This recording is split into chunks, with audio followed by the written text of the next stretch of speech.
নিয়ত করা,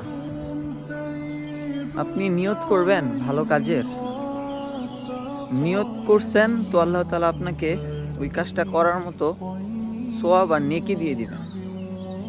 নিয়ত এত বড় গুরুত্বপূর্ণ আমল। সবসময় ভালো কাজের নিয়ত করেন, কারণ আমলের ফলাফল নিয়তের উপর নির্ভরশীল। আপনি যদি নিয়ত করতে থাকেন আমি ভালো কাজ করব, আর সেই অনুযায়ী চেষ্টা করতে থাকেন, আপনি ভালো কাজটা সম্পূর্ণ করতে পারেন নাই, কিন্তু আল্লাহ তাআলা আপনাকে ওই পরিমাণ আমল দিয়ে দিবেন, ওই পরিমাণ নেকি দিয়ে দিবেন, যে পরিমাণ নেকি আপনি সেই কাজটা করলে পাই।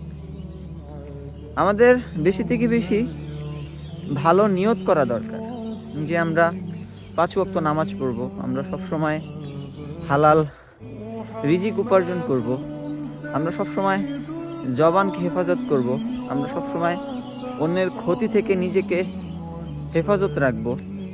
তো আল্লাহ তাআলা আমাদের এই নিয়তের উপরে আল্লাহ তাআলা আমাদেরকে ফায়সালা দিবেন যে আমরা নিয়তটা কীরকম করছি, আর এই অনুযায়ী যদি চেষ্টা করতে থাকি তো আল্লাহ তাআলা আমাদেরকে সাহায্য করবেন।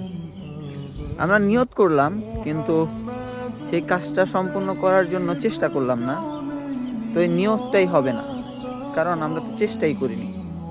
এর জন্য ভালো কাজে সবসময় নিয়ত করা এবং সে অনুযায়ী চেষ্টা করা এবং আল্লাহর কাছে দোয়া করতে থাকা, দেখবেন আল্লাহ তাআলা সাহায্য পাঠাবেন।